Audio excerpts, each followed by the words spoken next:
thank you, Nelly, for the opportunity to be part of this conversation. Always.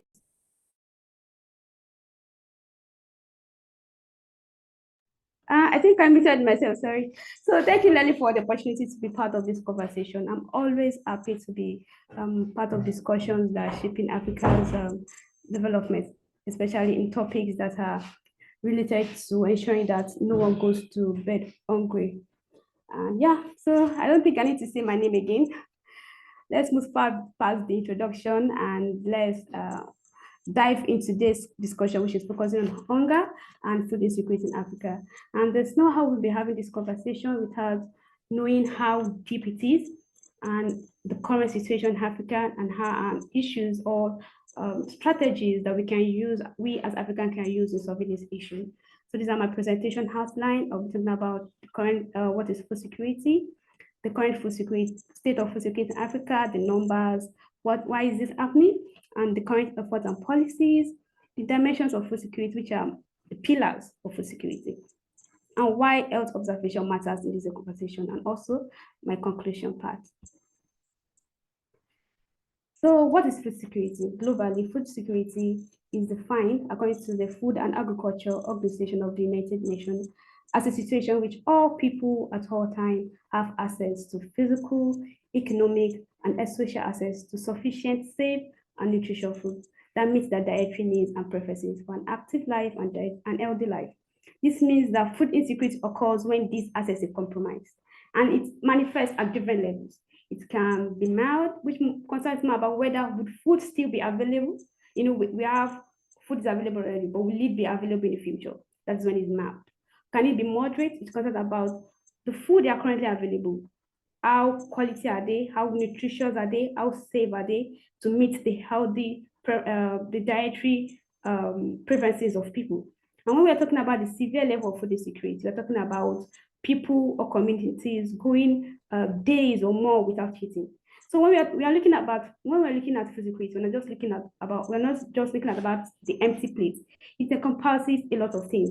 It encompasses uncertainty, it encompasses poor nutrition and inability to meet the basic dietary needs, and that is one of the key words of food insecurity, meeting the food preferences of individuals and their dietary needs. So what is the current food security in Africa? What are the statistics? What are the numbers? And one thing we should know is that despite the fact that Africa has a rich soil and farming traditions, hunger continues to rise in many regions across Africa. And according to this year's data from the Survey report, which was discussed last month at the UN Food System Summit at Addis Ababa, it is reported that global food security has slightly declined since 2021 after the wake of the pandemic. But however, the situation in Africa has worsened, with food insecurity increasing from 57.5% in 2023 to 58.9% in 2024. This will represent an additional 41 million people in Africa facing food insecurity within just 1 year. This shows the critical situation of food insecurity in Africa. Also, in 2024, a total of 893 million people in Africa were food insecure. And out of these 893, 337 million were potentially experiencing severe food insecurity. Means they go days without even knowing when their next meal is coming. And these are the statistics. At the global level, when the 2030 SDG agenda was launched, the current statistics at the food level of food security level then was at 21.4%.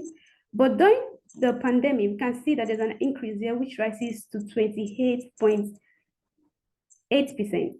But we can see a decline recently at the 2024 that is currently at 28.0. But when we look across regions and across continents, we can see that Africa still remains the continent that the food security rate is increasing rather than reducing like other Africa countries. And one thing we should also know is that there's a regional variations across regions, which means that the rate at which food security occurs in Northern Africa or in Eastern Africa is different. Because according to the Sophie report, 1/3 of Northern Africans are currently food insecure, and Eastern Africa we have 2/3 that are currently food insecure. While in Central Africa we have 3/4, and in Southern Africa we have 1/4. But they all sum up to the rate at which food insecure is being reported in globally when it comes to food security in Africa. Also, there's a area disparities because it is reported that rural areas face a significant challenge, and 62.8% of residents in Africa that reside in rural areas experiences food insecurity, compared to 57.7% in urban areas. And this disparity stems from limited infrastructure, poor access to market, and policies that often prioritize urban cities over rural communities. This, bring about a disparity of people staying in rural areas and urban areas. But you can see from the statistics here, we can see the red lines, that's the deeper line saving the severe level of food insecurity in Africa. We can see that in 2022, in rural Africa, we have, 22.9 people in 2022. That's after the pandemic. We have 22.9 people experiencing severe hunger. But currently in 2024, we have 24.1, which is different across other regions. You can see that Africa is like we are doubling the rate at which we are experiencing food security rather than what other continents experience. Like in Asia, we can see that it's reducing in Asia, and the rate at which people at the rural areas experience food security in 2022 is different from the rate at which food insecurity is occurring in 2024. We can see that it's decreasing, but in Africa there's a very high increase. There's no any reduction at all. We can see also in Latin America, the statistics is decreasing, while in Northern America and Europe, it's kind of stable, and it's not, but the rate of insecurity there is very minimal. It can't even compare, because they are the rate of 8.1, 8.2, it can't even be compared to what other continents are facing when it comes to food insecurity. So why is this happening? Why is it happening in Africa, where you have the highest rate of food insecurity? The drivers of food insecurity are complex and they are interconnected. But what drives this in many African countries is due to conflict and insecurity that disrupt farming and markets. When insecurity happens, people tend to flee their farms, people tend to leave their regions, their livelihood, and move to a safer place where they can, have a safe life rather than staying in places that will jeopardize that life. Also, economic instability reduces people's purchasing power. And this is very noticeable during the pandemic. You can see that during the pandemic and even the Ukraine war recently that happened in 2022, there's a change of trade policy, the change of there's inflation in the market. There's also a different exchange rates changing, increasing. These are the things that actually, factors that determines people's purchasing power. Because when there's inflation, there's high potential of people not be able to purchase the food that are even available, because what they are earning is different from what they will be giving out. So also climate shocks also affect food insecurity when it comes to drought, floods, and earthquakes happening in regions, even though we have lesser occurrence of earthquake in Africa. But when it comes to drought and flood, this is something that happens and affects farming systems in Africa, and it affects the food availability in many African regions. Also, post-harvest losses is also a factor that affects many African countries, because globally it is reported that 30 to 50% of food that are produced goes to loss. Why? Because there's poor infrastructure, there's poor storage system of food that are produced, when it comes to transportation, when it comes to getting to the consumers. There's a poor storage system, because half of what's even produced gets to loss or gets to waste before it even reach the people that are going to consume it. And this is a very big problem for Africans. Also, so what are the current policies and policies that have been put in place when it comes to sorry, I think I missed the dimensions of food security aspect. Okay, sorry, I'm talking about the policies. So we're talking about the policies that have been put in place. So the policies that have been put in place, many governments in Africa are actually currently working on policies that put in place to resolve these issues, especially after the pandemic and the Ukraine war. Currently, the Nigerian government is currently partnering with the African Development Bank and the IFAD to create a geopolitical agro-business zone that focuses on each area. That means each geopolitical zone is going to have agro-processing system that focuses on how post-harvest can be lost, how climate change can be reduced, on the effects of food security in each of the geopolitical zones in Nigeria. And these are strategies that make sense, right? Strategies that's going to impact the rate of food insecurity in Africa. But the truth is that for us to actually create an holistic approach to solving these issues, and an holistic approach needs to be used, because it's not just the government that is involved. It needs other stakeholders in the supply food chains, the government, the researchers, the farmers, the consumers. They all need to be involved when it comes to drafting up policies or strategies to ensure that food system or the food security in Africa is enhanced. And one of the ways in which we can advance the food security in Africa is following the pathways of food security, which is the dimensions of food security. And when you are designing an effective way, it means that it must address all these 5 dimensions. And these 5 dimensions, although there are 4 before, but recently this is the sustainability part of it that has been included recently, because now we're not just talking about food system being secure now, we're talking about how will food system also be secure in the future. So these are the 5 dimensions of food security, which is the availability part, the accessibility part, the utilization, how stable is the food system, and then the sustainability. So when we are talking about availability, we're talking about sufficiency, which is the definition of food security. How sufficient is the current food that's available in Africa? How sufficient is it? It can be either through domestic production, it can be through either imported goods, as much as meeting the available food that we need. And how, when we're talking about accessibility, how accessible is this food? Is this food accessible to people? It's not just about food being available. Do people have physical access to it? Do they have economical access to it? Are they they have social access to it? And when we're talking about physical access, that means, and when I mention of post-harvest loss, right? We're talking about if food are available currently in this region and it's not available, probably the food available in northern Nigeria and is not available in southern Nigeria. How do we ensure that the food that is available in northern Nigeria gets to people in the southern Nigeria without it going to waste, without half of it going to waste? It is not just about food available. Does it get to the people when it's supposed to get to them? And economical access tends to focus on the financial aspect of people, the income aspect of people. The people have the financial capability to purchase this food that is available. So that's what the economic access is focusing on. And we're talking about the social access. This tends to focus on gender, on social beliefs. There are some foods that are available where people doesn't even want to consume it because they feel like it's not good for them. You get? So this tends to make people to reduce because it's not maybe religiously accepted in that area. They tend not to focus on developing this aspect of particular food system. You get? So this tends to limit the accessibility of this food to this particular people, even though it's going to be nutritious to them, or even though it's going to be good for them. And when we're talking about the gender, we can see that women are actually the most vulnerable when it comes to food insecurity. Women tend to face the brunt of food insecurity in terms of they stay mostly at home, their income level is low, so they tend to now have that social access to food security. And when we're talking about spot on. I'm really sorry to cut you. This is so interesting, and just the passion and everything. We could talk about these dimensions for the rest of the call. I think you still have a lot to say, which is really brilliant. Thank you so much. But I'll just hold your last thoughts and on the gender imbalance for food security and what you were saying on the policies, because we can come back to that after we hear from other speakers. I'll just come back to you, and I'm sure people have questions on the comments as well. So thank you so much. Yeah, everybody, emoji claps for Bisola. Thank you so much. And my apologies for cutting you.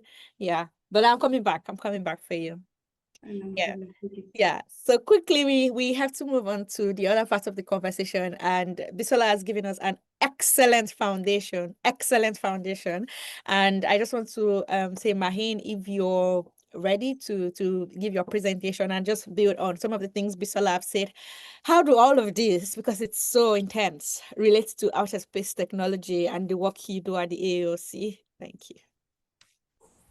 Yeah, thank you so much, Nelly. Thanks for the invitation to speak on this platform. And yeah, thank you so much, Abisola, for laying the foundation for this conversation. I think in terms of what I'm about to present is more on the aspect of actually stimulating private sector to develop solutions around food insecurity in Africa. And as you mentioned in the beginning, Nelly, my expertise or interest is really in building innovation ecosystems. And a lot of the work we do is around trying to connect stakeholders, build partnerships, and essentially drive innovation to basically solve some of these critical issues across Africa in the regions that we operate in. So one of the initiatives that we run is the Africa Earth Observation Challenge. And if I can maybe go ahead and share some of my slides, which is essentially an annually run open innovation competition where we aim to identify startups that are operating within the African space sector, that are developing innovative solutions that basically try to address some of these critical issues, one of them being food security and agriculture. So, and excuse me if I cough a lot, I'm currently trying to recover from a cough, so I just pardon my coughing. Yeah, in terms of the Africa Earth Observation Challenge, just to provide you with some context around what it is, it's basically, like I said, an open innovation competition. We try to identify startups that are building innovative solutions using satellite data to address some of these critical challenges.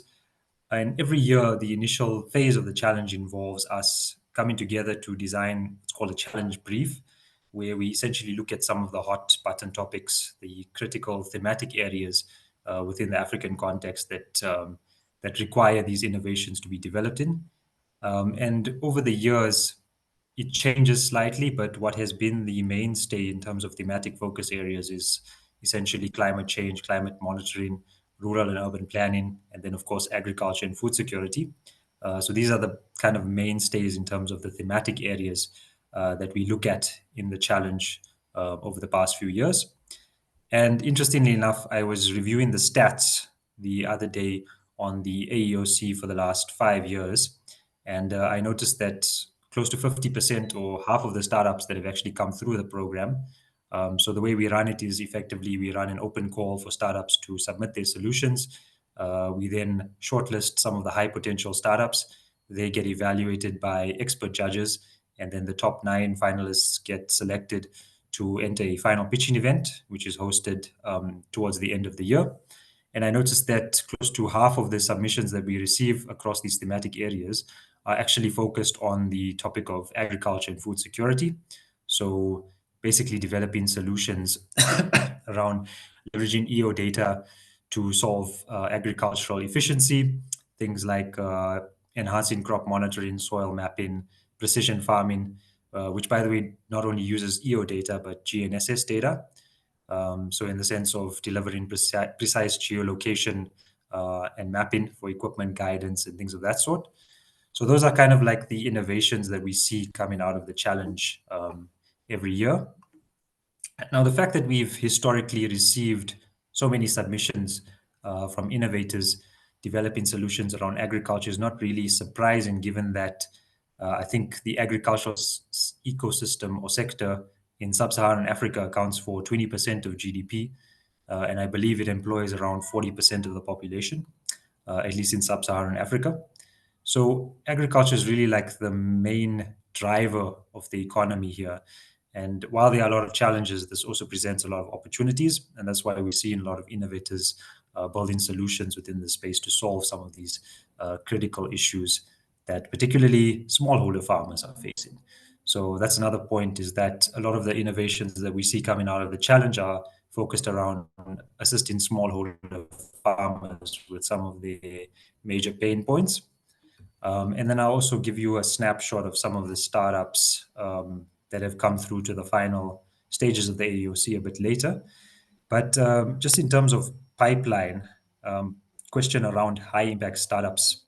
And I think I have a snapshot here. So what you'll see is these are effectively some of the startups that have made it through to the final stages. We have seen quite a good spread of startups across the African continent, which gives you an indication that these issues, I mean, a lot of these startups are, like I said, directly solving or indirectly solving issues around agriculture and food security. And you'll find them across the continent. So kind of indicates that this is an issue that's pressing across, all four corners of the continent.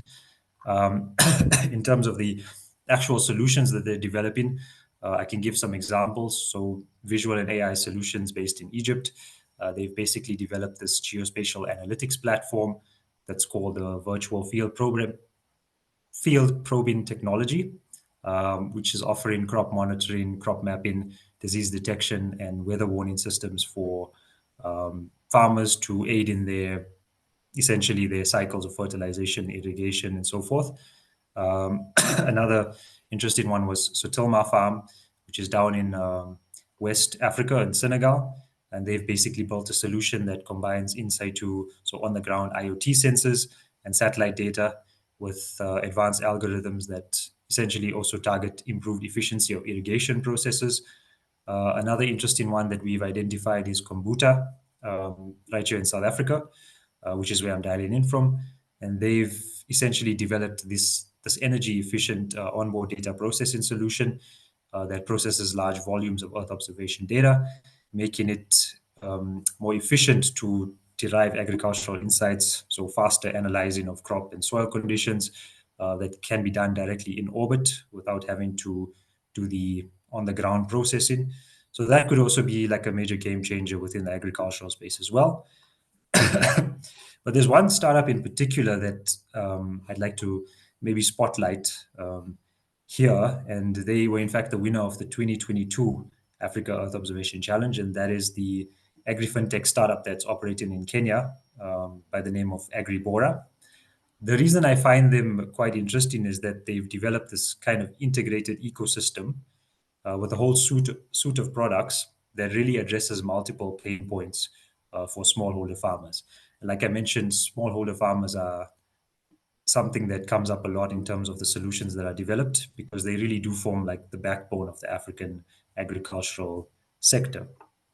So in terms of the major pain points that AgriBora is trying to solve, we're looking at acquiring quality farming inputs, things like climate resilient seeds, providing warehousing services to store some of the yields that they generate through their crops. These are some of the issues that they face, the challenges that they're trying to overcome.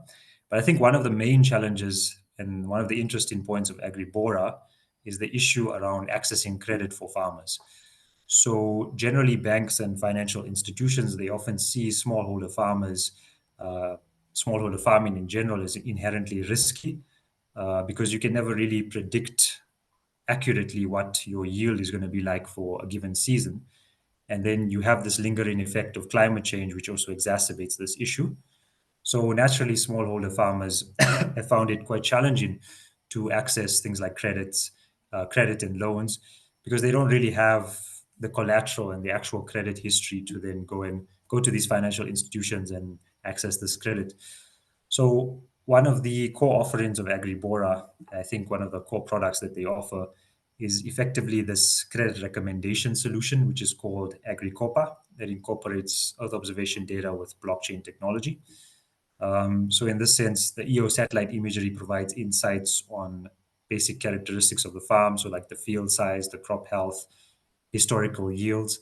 And then this data is then used to generate kind of like an objective credit scoring report that then each individual farmer can take to a bank or financial institution and then essentially access that credit. And for the financial institutions, this kind of de-risks the process because now they have more data points, more data-driven picture to kind of assess that potential risk that may come from this smallholder farmers practice. And yeah, they can then make a more informed decision on lending or giving credit to these farmers. And this really then boosts the financial inclusion for these smallholder farmers.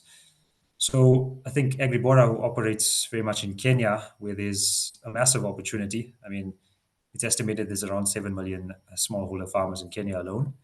And innovations like this, which we see quite commonly in the Africa Earth Observation Challenge, are really assisting these smallholder farmers in improving their agricultural efficiency, in this case, accessing credit, and really making or helping address some of these issues around food insecurity across Africa.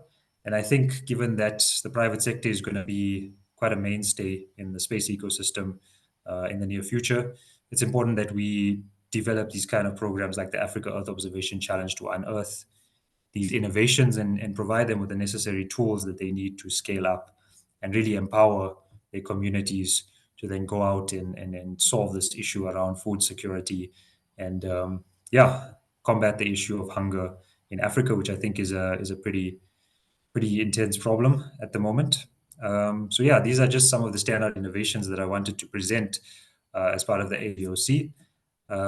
And if you in the crowd are interested in participating this year, or have an idea or solution that you're developing, we'd like to maybe invite you to apply for this year's challenge. And you can find out more details on our LinkedIn page. We have the applications open at the moment. So Nelly, yes, the submission platform is still open, and we will be closing in 2 weeks' time on the 31st of August. So do follow us on LinkedIn. You can find out more about the AEOC, the impacts that we're driving and that we hope to achieve this year as well. And yeah, please do submit an application if you feel as though you have a solution that might change Africa's landscape for the future. So yeah, that's what I wanted to share with you today. Thank you. Thank you. Thank you so much, Maheen, for that quick dive to the private sector and to see all these wonderful ideas going on all around the continent. And yes, if you are on the call and interested in the Africa Earth Observation Challenge, maybe you'll be able to send the direct link to the chat as again, just so maybe they have the time and you can follow up with Maheen. Thank you so much again, Maheen. So quickly to move the conversation, we'll have Esther give her own side of the discussion. Yeah, thank you, Esther. Sure. Thank you so much, Nelly, for having me and having us this afternoon, morning, or evening, depending on where you are joining from. So as Nelly had said, my name is Esther. I work for Kenya Space Agency as a remote sensing and GIS expert. So I'm going to share briefly, first of all, beginning with what we do as Kenya Space Agency for the interest of them that are joining us for hearing about us for the first time. And then I will talk about the contributions of space data and space technology as far as food security and tackling the hunger issue is concerned. And I will also want to acknowledge everybody who is here listening to us this day. So the Kenya Space Agency is a state corporation under the Ministry of Defense. So currently we work under the Ministry of Defense, and our work is majorly to promote, coordinate, and regulate space-related activities here in Kenya. And we work with a number of stakeholders within the sector and within the country, including some that are outside the country, like, for example, the work that Maheen is doing with the team from South Africa. We work closely with them as well. So it's a platform of collaboration and working with anybody and everybody that is involved in the space sector one way or another, because the idea is to be holistic in whatever we do. So we have like 3 major areas of focus, starting with the upstream, that is the satellite engineering and systems engineering that focuses on development and design of space systems. And then there is the midstream, where we do much of work in space science, and then there is downstream that deals with space applications and utilization, where Earth observation falls in. So why are we talking about agriculture? I know it has been mentioned, it has been alluded to, and I will just want to mention briefly that the reason why we are interested in agriculture is because it is key for us as Africa. I mean, everybody requires food to survive. Everybody is interested one way or another and is involved in agriculture, whether as a consumer or whether as a contributor in the agricultural sector. So the sector is a key sector within the continent, because it provides a lot of income within the sector, as Maheen has mentioned, in terms of the contribution into the GDP and how much that is contributing to the growth and the economy of the various countries. So this also has been mentioned, so I'll just focus mainly on the sector growth and economic impact. So for example, it is predicted that in 2030, we'll have about $1 trillion US coming from the agri businesses. This is from both the production part of it and the utilization of technology user, and also in terms of employment. There is a lot of sustainability and a lot of opportunities coming forth in terms of, for example, there is the projection of maybe 70%. Currently, over 50% of the African workforce deals with agriculture one way or another, in terms from the farms to people who are indirectly employed by agriculture and the products that come from the agricultural sector. So now, with that in mind, so what can we do in terms of space? What can we do with what we have from the space data and technology? So one of the things that, and there are a lot of innovations, both from the government, from the private sector, that are looking into things like precision agriculture and monitoring. This has to do with maybe developing systems that focuses on crop health assessment and monitoring. There is also a number of activities coming forth from yield prediction. There is soil and water mapping, there is pest and disease control. So this basically focuses on the farm level, whether we are talking about at a country level or at the sub level, that focuses on each farmer and how each farmer can get their reports based on the various analytics, whether we are doing, some are developing to the level of having apps that the farmers can be able to access, or maybe using the web platforms, where the farmer will be able to look at their farm, have periodical reports based on the historical data. Say, for example, 2023 or 2024, my farm, I had maybe 50 bags in my 1 acre farm. So using that historical data, one is able to predict and say, depending on the weather conditions, depending on the soil nutrients and the condition of the crop as well, and then the person can be able to infer and say, this year I'm expecting 40 or 60. So there's a lot of effort, there's a lot of contribution that is coming from forth from the things to do with precision and agriculture and monitoring. There's also the application that comes in the early systems warning. So this has to do, in most cases, it's more of looking at the weather patterns and being able to predict how that affects the cropping seasons and the yields as well.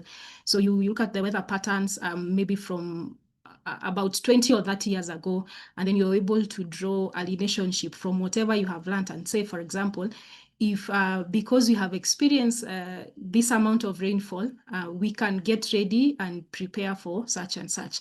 And then from such information, you're able to recommend things to do with irrigation optimization.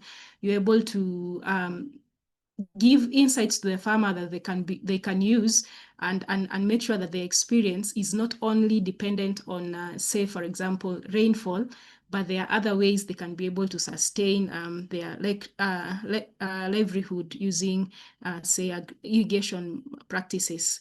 There is also applications that deals with market integration and policy tools. So there's an application in terms of market optimization, looking at how does this farmer get his or her produce to the end user or to the consumer. So you look at the logistics tracking, you look at the route optimization. How does this farmer make sure that the product gets to the consumer with using the least amount of the least amount of cash, or just making sure that it doesn't, the farmer does not experience a lot of losses in between the field and the end user. There's also the application in agri-insurance, for example, using the various indices to be able to engage the insurance agencies so that now we have, for example, I would say in Kenya, even banks currently are doing agri-insurance for crop insurance, which is sort of a new area that had not been explored before. But because of the use of space technology and space data, a number of insurance agencies, banks have shown interest in that and are actually engaging in that. So having said that, there are a number of challenges or bottlenecks that may or may have contributed to people not embracing the space technology in their agricultural practices, and one of them being infrastructure gaps. So most of the satellite data or space data requires a lot of computing capabilities to be able to use. So sometimes people are not able to analyze this data because maybe they are infrastructural constraints. There is also things to do with financial constraints that is closely tied to the infrastructural gaps and data gaps. So in terms of data, sometimes because most of the data that we are using were collected by agencies or entities that are not African. So you find that they did not prioritize Africa. So there are a lot of gaps within the African spectrum in terms of data, even on our own capability. So for example, if somebody is looking for yield data that goes back to 30 years, sometimes that data is not easy to come by. So there are a lot of data gaps in terms of what would be critical and essential in doing all these analytics that we are talking about. There's also the issue of capacity building, but I would say we don't necessarily have a gap in terms of talent. There are a lot of talent within Africa, but it is mainly on focus in terms of many people are looking at other things. But when people think about agriculture, most of them tend to maybe shy away because they think this is something that is left out for a group of people. So there's that gap in terms of, even though there are people with capabilities that could be utilized in the agricultural sector, most of them maybe are not involved in the agricultural sector, and maybe or the other gap in terms of there's a lot of people moving to other countries that are first world, and you find that a lot of talent that are supposed to benefit and bring and build Africa has left Africa and is now being utilized in other parts of the world. There's also the issue of policy integration. So Africa also, we don't have an issue of not having policies. There are a lot of policies, there are a lot of regulations in place. However, the issue is in terms of the implementation of whatever has been put into papers. So there are a lot of things that we have as documents, but then there's a gap in terms of implementing these things so that we can benefit the whole ecosystem.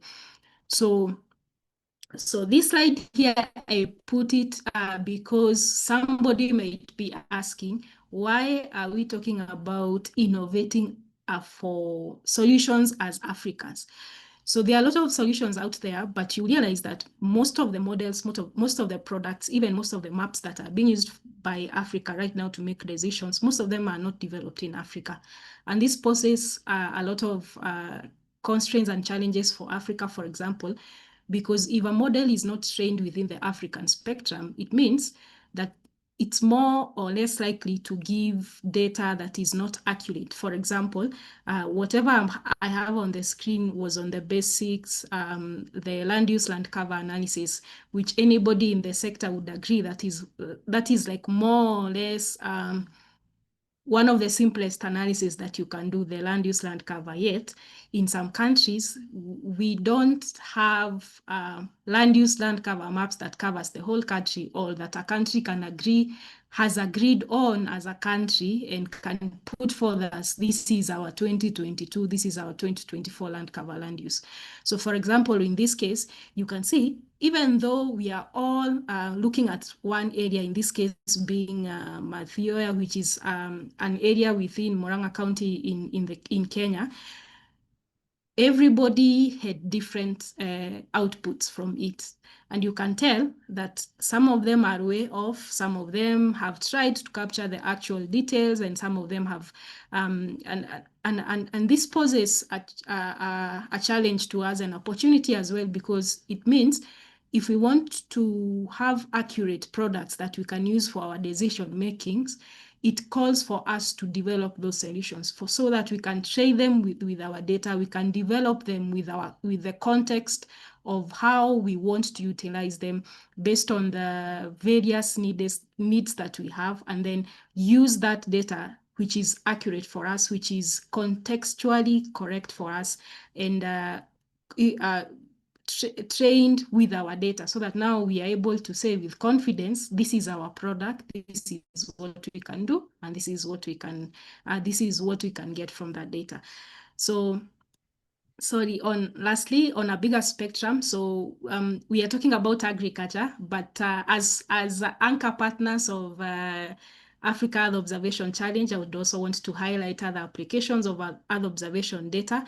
So it's not necessarily that you are supposed to innovate on agriculture only, but there are also other opportunities in natural resource, in spatial planning, communications and navigations, and also disaster management.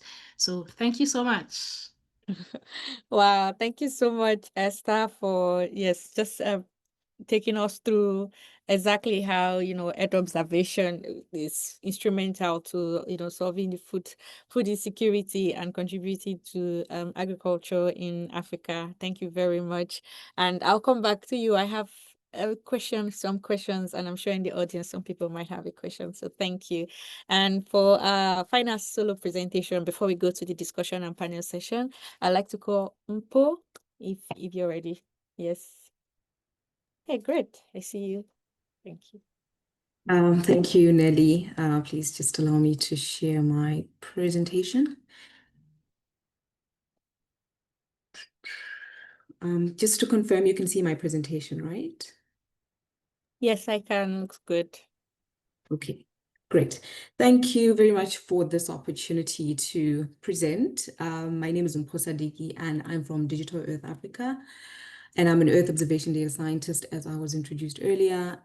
And throughout this webinar, we've heard about the issues that Africa is facing when it comes to food insecurity, and how it's affecting our communities, our countries differently. And I'm coming to you building on a perspective that Esther, the previous speaker, started talking about, using Earth observation for agriculture and food security in Africa. So in the next few minutes, I will reflect on how Earth observation can help us respond to this challenge, and specifically introduce how Digital Earth Africa is already providing tools and services that support food security across the continent. So Digital Earth Africa is a continental platform that provides free, open, and I would like to say reliable access to satellite data and analysis-ready products. It is actually the largest open data cube in the world that is fully cloud-based and scalable, so users from across the continent can access and use and process this continental scale data without investing in expensive infrastructure. And all of its data and tools are open for use, even for commercial applications. And at the heart of Digital Earth Africa is a simple but powerful vision, which is to provide a routine, reliable, and operational service to provide, using Earth observation data. What this means in practice is that we turn satellite imagery into decision-ready information that can be used by policymakers, scientists, the private sector, and communities across Africa. And importantly, all of these are built for Africa in Africa, moving away from these global products that often perform poorly on the continent and ensuring relevance to local context and needs. So our work focuses on several thematic areas, which you can see there on the screen, including agriculture and food security, as well as water resources, flood risks, land degradation, urbanization, and coastal erosion. So in this presentation, I'll go through some of these examples to showcase what we already have. But before I go into the examples, I think there's something that we need to bear in mind when it comes to using Earth observation for agricultural purposes, especially in Africa. And the first thing is that our landscapes on the continent are quite diverse. Africa's agriculture is extremely varied. We have a wide range of crops, from small grains to vegetables, different farming practices, and mostly smallholder fields. And this diversity means Earth observation methods developed for large-scale commercial agriculture in other regions or global applications may not work here. So we have to adapt workflows to local conditions to get meaningful insights. The second thing is the perceptions that we have when it comes to, I'm not sure if this is just me, but someone is drawing on the presentation. But I'll continue. Yeah, I see it too. I'm not I'm quite surprised. But I'll just continue Yes, anyway. yes. But I just hope there's no hacking going on or anything. Yeah. Okay, looks good now. Looks good now. Okay, so the second thing that I want to discuss is the perceptions that we have when it comes to resolution, especially spatial resolution when it comes to Earth observation data. Because our fields in Africa are often small, there's a common assumption that we need ultra-high resolution imagery. But actually, in practice, moderate resolution satellites such as Landsat and Sentinel-2 can actually provide valuable information when processed correctly. For example, we can still monitor crop growth, identify field boundaries, track seasonal changes without needing very high spatial resolution data. So we need to bear that in mind. And the third thing is we need to think of practical data use. And data sets and the data that is readily available is not always perfect, and it can have gaps, it can have cloud cover, it can be inconsistent, and that same issue of resolution can still exist. But I would like to just point out that success comes from making the best of what we already have. So rather than waiting for perfect data, rather than waiting for high spatial resolution data sets, we need to use the data that we have available to generate actionable insights. And finally, domain knowledge matters. So to design effective Earth observation workflows, we need to integrate local knowledge. So this includes agricultural surveys, crop bulletins, research studies, and input from local, maybe extension officers or just local knowledge that will ensure that the context is included in the data or in the outputs that we are going to produce. Cool.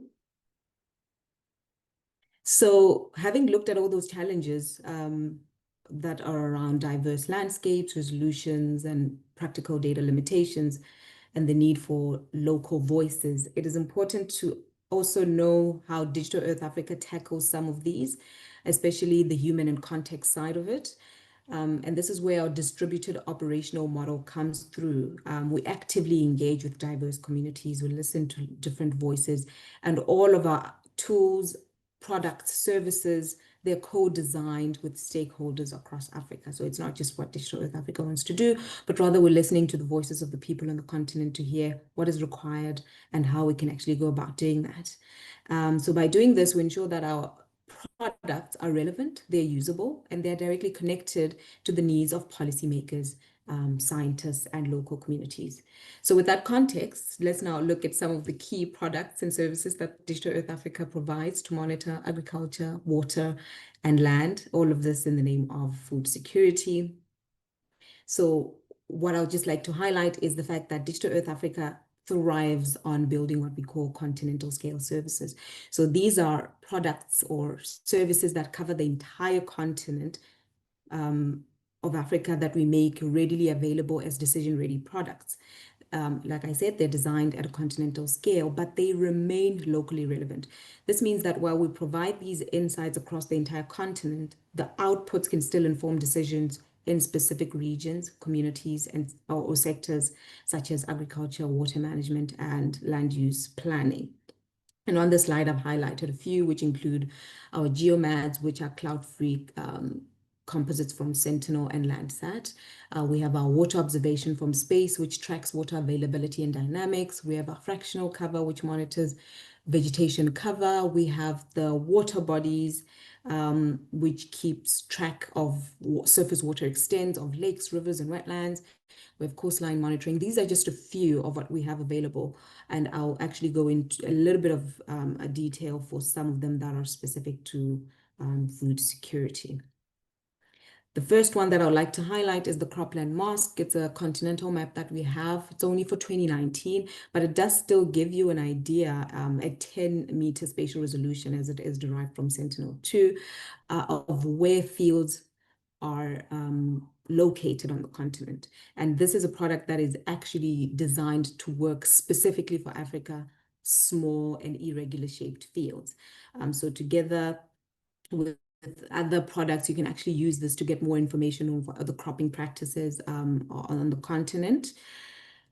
The next one is the NDVI mean and anomaly. This is a product, oh, actually, no, not the mean. This is the fractional cover. This is a product that estimates the proportions of green vegetation, non-green vegetation, and bare soil for every Landsat pixel across the continent. So when you think of non-green vegetation, you're including things like dry grass and things like that. And with fractional cover, you get valuable information for a wide range of environmental and soil erosion, also tracking land management and studying vegetation dynamics, which can be very important for food security. The other product that I would also just like to highlight is the monthly NDVI anomaly, which provides an estimate of vegetation condition for each calendar month compared to a long-term average, which is from 1984 to 2020. And it calculates how current vegetation differs from its typical condition, which shows you whether areas are greener, more stressed than normal. So when you have positive anomalies, you're indicating greener than average conditions, often linked to a higher rainfall, while negative anomalies highlights plant stress. While I've spoken about vegetation, there's another product that is equally as important. This is the Water Bodies Monitoring Service. This is built on the Water Observation from Space product, which tracks water dynamics. But this one identifies over 700,000 unique water bodies across Africa, which include lakes, ponds, reservoirs, wetlands, and segments of rivers. And this is updated weekly. So it's sort of like an operational service, which maps persistent and seasonal water bodies, so you can track their seasonal changes. So for each water body, you can get this sort of time series plot that we have here on this slide. Oh, sorry about that. So this is available for over 700,000 unique water bodies on the continent. And lastly, I just want to also highlight our workflow, which is the crop type mapping workflow. We spoke about the crop extent map. We also have a crop type mapping workflow. This is not a continental service, but rather a workflow that allows you to adapt or to map the crop types in a region, in a country, in a smaller area. So it's not a product that exists, but rather a workflow that you can tailor to your area of interest and actually map those crop types. So this is just an idea of what is possible through Digital Earth Africa. This is what we have done. You also have the ability to tailor your own products or rather tools through the Digital Earth Africa infrastructure. So the ODC, Open Data Cube, as well as all the support that we do provide through capacity building and any science support that is required. So while I've showcased what we have made, the opportunity still exists for you to do with the product or with the platform what you would want to do to meet your needs using Earth observation. So in closing, I just want to emphasize that Digital Earth Africa is a platform for everyone. It's not just for researchers, it's not just for government. All the tools, all the data, all the products are free, they're open, and anyone can use them to leverage what is already available, as I said, but you can also tailor them to your own solutions to address your own local agricultural challenges and food security needs. So I do encourage you to explore the platform, experiment with the workflows, think about how these insights could support your work on the ground. And for those who are interested in the Africa Earth Observation Challenge, this is also something that you can also leverage to build your solution that you can then use to in the challenge. Thank you very much for this opportunity to present. That is all. Looking forward to the questions. Yeah. Thank you. Thank you so much, Mpho. That was a really, really good presentation. I think I'm going to come back to you because it was a little bit technical for me and maybe for a few people on the call, just to clarify a few points in non-technical terms. So the idea of the webinar as well is to help maybe people that are new to the industry, and some people joining the call may not have an EU background, so this can really go over our head. So just to clarify few of that, I'm just going to come back to that. So this is the discussion side of the conversation. So feel free to turn on your cameras, Bisola and Esther and Maheen, if you want to, of course, and that would be great.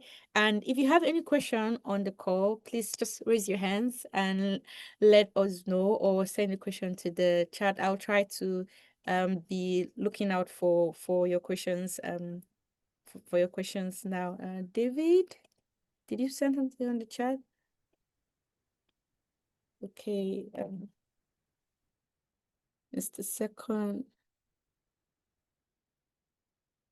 Okay, I think we have two access to slides, Dayo and then Timothy. Okay, we'll just take them one after another. Since Dayo's hand is up, Dayo, please go ahead with your question.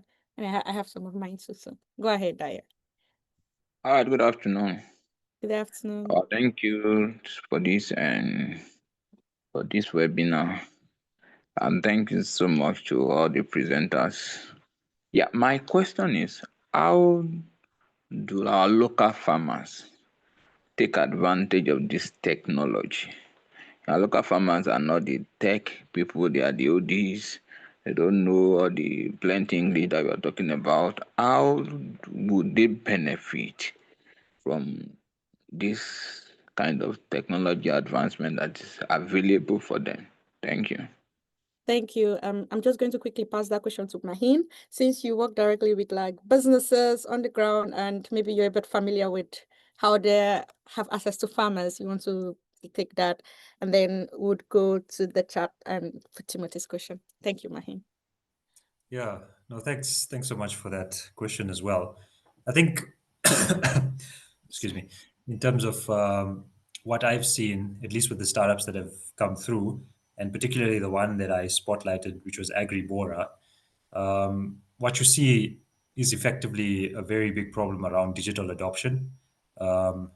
Like was mentioned, smallholder farmers also don't have that tech savviness, so it's difficult to get them to adopt the technologies around using, for instance, digital wallets and things like that. So what AgriBora has actually done is they tried to empower these merchants. We call them agri merchants. So the ones who actually provide the inputs to the farmers, and basically allow them to sort of like adopt these digital technologies. And then through them, the farmers then sort of learn how to actually integrate kind of like digital technologies into their lives. This way, it's not like, you're presenting farmers with this new innovation that they don't understand, but they actually being presented it by people that they actually interact with on a daily basis. So the people at the hubs are people that they buy their farming inputs from. So it creates kind of like a human touch to this adoption of technology. And I think that's kind of how they're addressing the solution around digital adoption for farmers, because it can become very complex when you start talking about Earth observation data and things of that sort. I think another issue is also around farmers not having access to reliable internet. So to actually, utilize these solutions would require solutions being developed that can operate offline, which I think a lot of these innovations are starting to become accessible offline as well through USSD codes, for instance, SMSs that are basically sent to farmers about updates on, upcoming weather patterns or changes in that sort, so they can plan ahead in terms of farming and understand like how they can better go about making their farming processes more efficient. So I think just getting a kind of human touch and allowing them to slowly adopt these technologies will be important, I suppose. Yeah, very interesting. Yeah, putting the human touch there. Thank you. Thanks for that very concrete example, Maheen. I'm just going to take a question again. Just okay, I'll go to Esther and then come back to you, Maheen. If you look at the chat, I think there's already a question for you, Maheen, so you can prepare ahead for that. And Esther, I think Timothy is asking, how do farmers in almost similar question. Yeah. Have you seen the question and do you want to take it? Okay, great. Sure. Thanks, Nelly. So maybe to respond in addition to what Maheen has already said, there's a lot of efforts. Okay, well, speaking from my experience working in the Kenyan spectrum and Kenyan scope, so also from the government perspective, there's a lot of effort that is going on towards educating extension officers so that they can be able to interpret data in terms of EO analytics and help other farmers adopting that. And beyond, so the idea is not to give them data, to give farmers data. The idea is to share insights with them. Because anyway, if you give the farmer satellite imagery, it doesn't make any sense to the farmer. But if you're able to give the farmer insights, then that is something the farmer can make good use of. So there's a lot of effort in terms of getting those insights to the farmer, even to them that are not may not necessarily be able to use applications. Then they're able to access them either through SMSs or through USSD codes, which, I mean, everybody at this age has a phone. So even the very level of using USSD, it makes it accessible to the farmer as well. Yeah, I think that's it. Oh, the other approach is using a champion within the community. So if you know somebody who is good at farming, who is good at engaging farmers, then you train that farmer and that farmer becomes the champion, because also it brings out the issue of trustworthy. So the farmers can be able to trust this person because the person comes from the community, and in that way they can easily adopt and accept the new innovations. Yeah. Wow. Thank you. That's very Thank you so much. Before I take the questions on the chat, and I see Abdul and Stanley and Natasha. I just quickly want to go back to Mpho so that I don't forget. You discussed a lot about the work done at Digital Ed Africa, some of the technical aspects, but I just wanted, something struck me. You said you have the data and then you want it to be in a way that people can use this data for decision making. So, and then you told us a lot about the data, but I want you to talk about the decision making side of it, which is really connecting to our topic on food insecurity. What are the channels in your company or in your work, in your experience? Do you people give this kind of like insights that Esther have said as well, insight? What are the channels you use in giving this back to society or to farmers and everything? You can reflect on that, or if you want to go now, we can. But yeah. I can go ahead. Great. So yeah, I did speak a lot about some technical stuff, but in essence, if you think about Earth observation data, if you're familiar with it, you know that it's just a picture. And what we do is we put insight into that picture. We translate it into just a picture to information that people can actually understand. That's why we create these products such as water observation from space, such as cropland maps. And the idea is we don't necessarily want to give the information directly to the farmers, because we want to inform policies. We want to inform governments. We want to inform government departments to make decisions that then filter down to that ultimate end user, which is the farmers. So our strategy is to go in at the government level, because if you go in at the government level, you have the ability to cover a lot more ground than you would if you went at the individual level. So if you talk to governments, you hope it can inform their current practices when it comes to what they do for whether it's water management, whether it's vegetation management, coastlines, anything along those lines. So we want governments to take up the use of this free data that exists without taking on the cost that comes with analyzing the data, and hopefully they would then be able to filter that information down to the people that actually need it on the ground.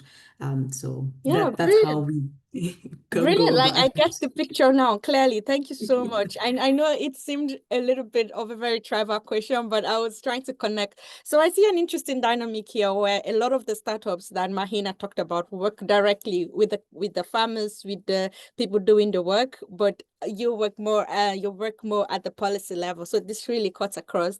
And I think from Esther's perspective, more of like a blend with the two. I'm not getting it wrong.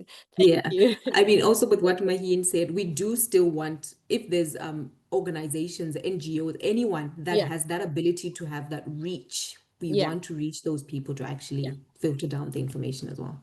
Yeah, I have a question on that for Bisola. Since she is the space scientist there on the ground food security, that don't necessarily work in the space sector. Maybe she can come to us and maybe give our opinions on maybe any gap that exists there. And I'll just take the questions from the chat very quickly. Abdul, do you want to say your question early? Very, very as fast as you can, 1 minute. And then we'll take Stanley, and then I'll read out Natasha's question. Abdul, if you're still on the phone. Hello, good day. Yeah, good day. Well, my question is answered, so I don't have anything to say. Oh, Thank you. great. Thank you. Thank you. Stanley. Hello, good day, everyone. Yeah, so my question goes like this. I think I'm gonna direct it to Maheen.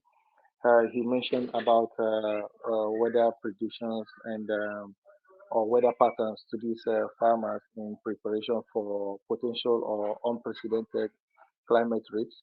So, are there any nature-based solutions, or, for instance, informed or tested adaptation practices that are integrated with these predictions in order to advise the farmers better?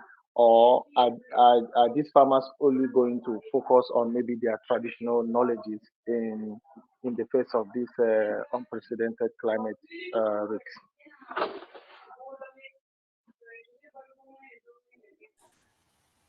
Yeah, thanks for that, Stanley. But I think, again, going back to the example that I provided, I mentioned that Agribora really tries to address the issues that smallholder farmers face by creating this suite of products. So they essentially target multiple pain points that smallholder farmers have around, reducing post-harvest losses, things like storing their outputs, things like accessing finance through that AgriCopper platform. But then one of the other services that they also provided, I alluded to it, was the advisory services, which they do provide using data, satellite data, to give insights on that weather patterns, changing weather patterns, and things of that sort to help farmers, prepare beforehand, and also insights around potential pest outbreaks, things like that, which could affect yield in the upcoming season. So this is also kind of like an add-on service that they provide, and they provide this through like SMS, SMS, which, as Esther mentioned, a lot of people nowadays have access to phones, so it's easy to kind of access those insights as well without having to go online. So yeah, I don't know if that answers your question in terms of services that they provide to farmers. Yeah, it actually does. I just wanted to know if, in terms of, for instance, there are other scientists or experts in the field of crop modeling that I will use the climate data to integrate in crop modeling experiments and also test adaptation practices in the face of any change or potential yield reduction that could be able to benefit these farmers. Also, there are other experts that work with stakeholders or these local small holder farmers, and they integrate traditional knowledge of maybe early planting or late planting, something like that, that could be used to avert potential risk. So thank you very Yeah. much, man. Yeah, no, I think definitely useful to add on those traditional practices because I think that's useful knowledge that could be specific to certain regions as well. So yeah, that's a good point too. Yeah. Yeah, thank you. And thank you, Stanley, for your question, and Maheen for addressing that. So we have a question from Natasha, and she thank you for the positive comment on our speakers. I do think they're very knowledgeable as well. And on the question, she wants to know if there are any current or future planned initiatives that platforms, so across Digital Ed Africa, AOC, KSA, can provide fair and free access as well as training on new technologies to communities on the ground. So as platforms for training, basically, so capacity building, I think, for families, schools, non-profits, just to widen the scope. Yeah. Anybody's free to, yeah, go ahead. Yeah, Mpho, please. Yes. Yes, so Natasha, not South Africa, look at me, it's talking about my country. But Digital Earth Africa has a very strong capacity building team. So if you are interested, you can reach out to us. We can do virtual calls, and if needed, we can travel. But of course, traveling requires money, so we're always open to do virtual calls free of charge to schools, to communities, to nonprofit organizations, to government departments, to companies. All of that, we can definitely do an in-depth introduction to Digital Earth Africa, the different platforms we have that you can use to access the data, as well as maybe a little bit of introduction to Earth observation in general. So if you're interested, please do reach out to us. Yeah, wow. That's a very good opportunity. I didn't know about that. So thanks for sharing that information with us. Yes, Esther, please. Sure, thanks, Nelly. Just wanted to highlight while we may not necessarily have gone global like the Digital Earth Africa in the recent days, in the recent years, we have had quite a lot of engagement within the countries where we are training national governments within the country, because most of them have not used space data, so we are doing a lot of capacity building within the government spectrum. So both the ministries, the county governments, just to make sure that they're able to analyze and draw insights from the satellite data. So not yet global, but yeah, it's coming up nicely. Absolutely. Thank you. Thanks for sharing that with us, Esther and Maheen. Yeah, thanks, Nelly. I just want to add on to those points as well. So with regards to the AEOC specifically, we are looking in terms of the vision 2025 and onwards. So in fact, this year is our 10-year anniversary. So AEOC has been around for 10 years. So we've basically structured a vision 2025 and beyond. And what we are planning to do is really look at AEOC Junior. So looking at AEOC at like the high school level, and seeing if we can get young people at that level more in tune with using satellite data, EO data, doing hackathons and things of that sort. So we are working with a few partners around that. And I think during Space Week, we're planning to have, in conjunction with Digital Earth Africa as well, in Kenya, an outreach event for school for special needs children around training on using EO data, geospatial mapping, things of that sort. So yeah, lots of interesting things planned in the pipeline. Yeah, just to note that as well. Yeah, that's really cool. That's what I would say. Like for the AOC Junior, it's a really cool. It's a brilliant idea, and goes back to this important point of space education and just starting from the ground up. Thank you so much for sharing all those insights with us, everybody. And we are almost out of time, but just to wrap up the conversation, or before we wrap up the conversation, I don't know if anybody has any quick question or concern. You could just maybe put it on the chat as well. Or okay. And I'm just going to call on Bisola again. I said I was going to ask you a question. Sorry, we've been having a very spacey discussion for a while. Please put on your camera and come back to the call now, Bisola. I have a question for you. Are you there, Priscilla? Great, thank you. And I'm sure you've also enjoyed the dialogue like myself on the application side of things. So I just want to connect this back to what we were saying about making sure we have a holistic approach to addressing the issue of food security. So if you, my question, I think I wrote it down so I don't forget. I said, how do you think the space industry can bridge the gap between businesses, between maybe the government, and then scientists or people working on food security that are not like inclusive within the space sector? So they don't know much about Earth observation data and everything. Is it even important that they should know about this? How would this influence their advocacy work on the ground? So how can non-space experts support this kind of work? Not maybe full-time, but what are your ideas on just getting more people, ensure that we are including space in our plans for food sustainability in Africa? Sorry, long question, but I hope you understand. Yeah, sure. I understand the question, and thank you very much for that. Yeah. Actually, like I said before, when it comes to advancing the food system or enhancing food security, it requires an holistic approach. That is a multidisciplinary, strategies in advancing these parts of food system. Because it's not just a problem that affects just the sector; it affects every aspect of life of survival. So the ways in which food non-space actors could come in is actually through getting involved in these things.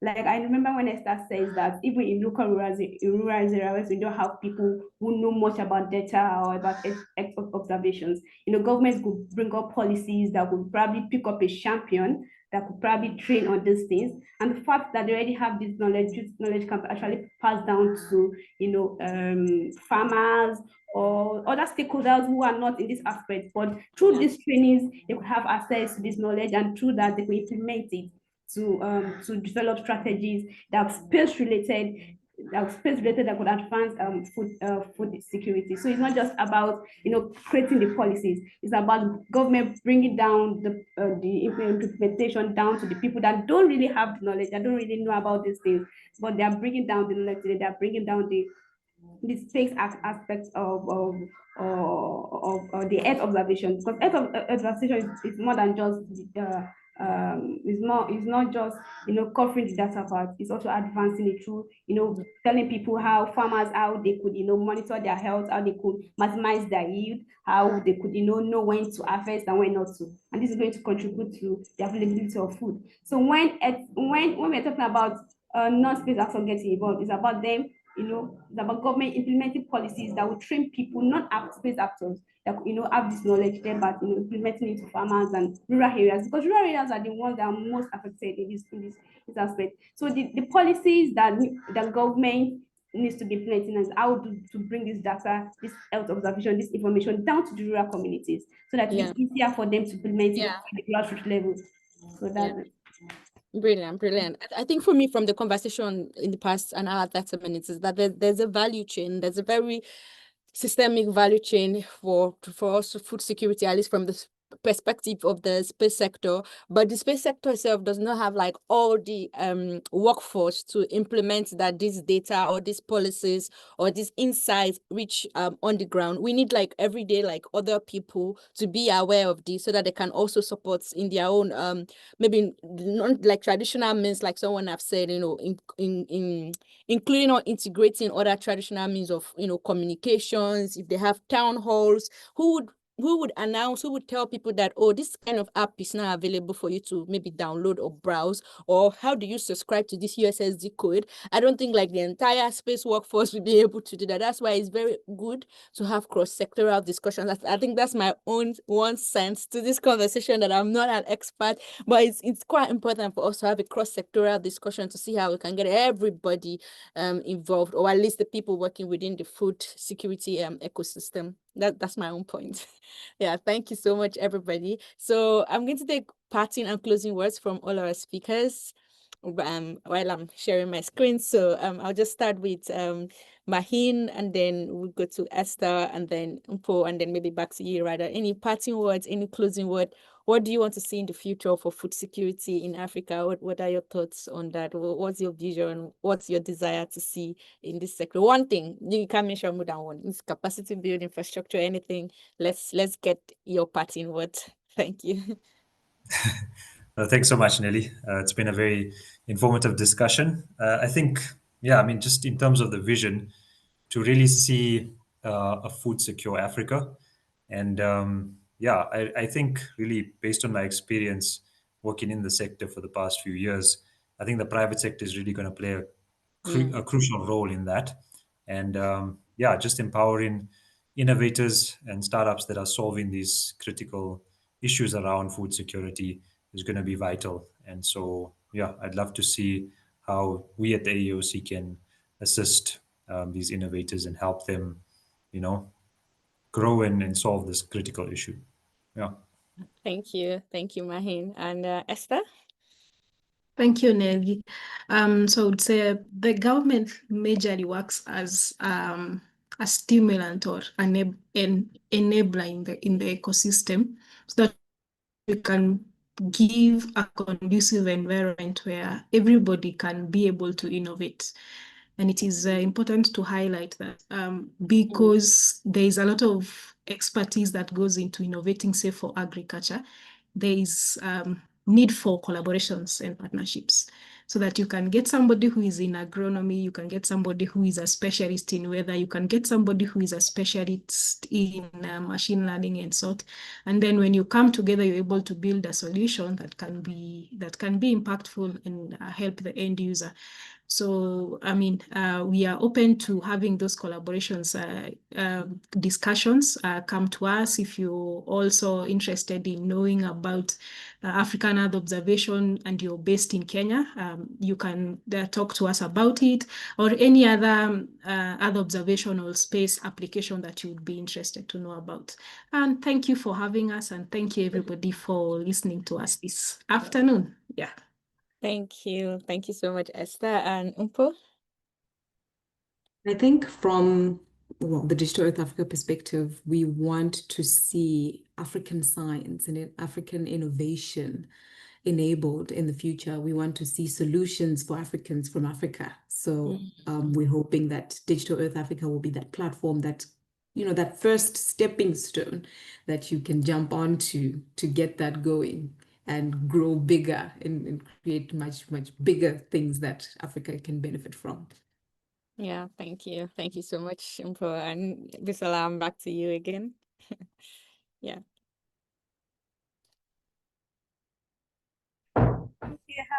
Thank you, Nelly.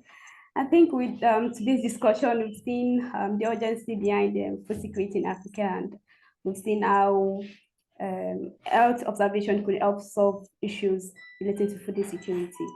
And I'm someone that believes so much that zero hunger is possible in Africa. And I believe that through collaborations, through both steps like us adopting policies and government implementing health observation, through the rural communities can actually bring a lot of solution. I believe that zero hunger is achievable. I believe we can have, currently the state is 337 million people not knowing when their next meal is coming, right? I believe there's a time when we're going to have 0 million of people not having access to Of food. your optimism, So Bisola. through policies and implementations that focuses on enhancing and food security, like health observation, I believe we will reach there. Thank you. Thank you so much, everybody. Just maybe 2 or 3 more minutes. Just stay with me as we wrap up the discussion for today. And I think Esther mentioned something about talents. And for the past 3 webinars, a lot of our speakers have been talking about we don't really have a talent gap, or capacity building is good in the in Africa. We just need policies and everything. So for our next dialogue, we need to have a conversation. Do we have a talent gap in space? Because almost every webinar, at least one speaker will mention that we do have some really talented people, but we just need policies, or we need money, or we need... So this is a real question. So we are going to have a full webinar to talk about talent, developing skills, or utilizing the ones we have. And you can join us September 16th. September 16th. I would promote on all our social media, so you would see that. And okay, David, yes. Okay, I will make a very big exception because you come often. But yes, everybody, we have basically rounded up for today, but I just have to make an exception. David, what is your question or concern? Or is it even intentional, or do you know your hand is up, David? because you were drawing on the slide the other time. Okay. Okay, I don't think David knows this. I'm just going to check the chat. Yeah, please go ahead. Yeah, your hand is up. You can unmute yourself and ask your question. Thank you. We can't hear you, David, if you're speaking. Oh, okay. I've done so. I think I've done so. Can you try to unmute now? Okay, yes. So I wanted to come in for that talent gap issue. I think there's a talent gap because right here in most universities, for example, you only have like 2 or 3 universities in the whole of Nigeria that is actually offering anything related to aerospace or space. I don't think there's any university in Nigeria that is offering things like geoinformatics or geoinformatics as a course, aerospace engineering, space science as a full-blown course. I don't think there is. And even if there is, we don't have enough infrastructure for good practicals. I mean, the state of education here is like it's actually very, very bad. So I think there is actually a talent gap. But I think that can be a discussion for another day. Yes, But first, from my own, yes, exactly. from my own David, a lot of people might disagree with you. So hopefully you come for the webinar next week. And okay, I think there's already someone on the chat disagreeing, but it's a bit contentious if Africa has a talent gap or not. So yeah, we'll have that dialogue next week, next month. Yes, I'm just going to stop recording now. So thank you so much, everybody. Before you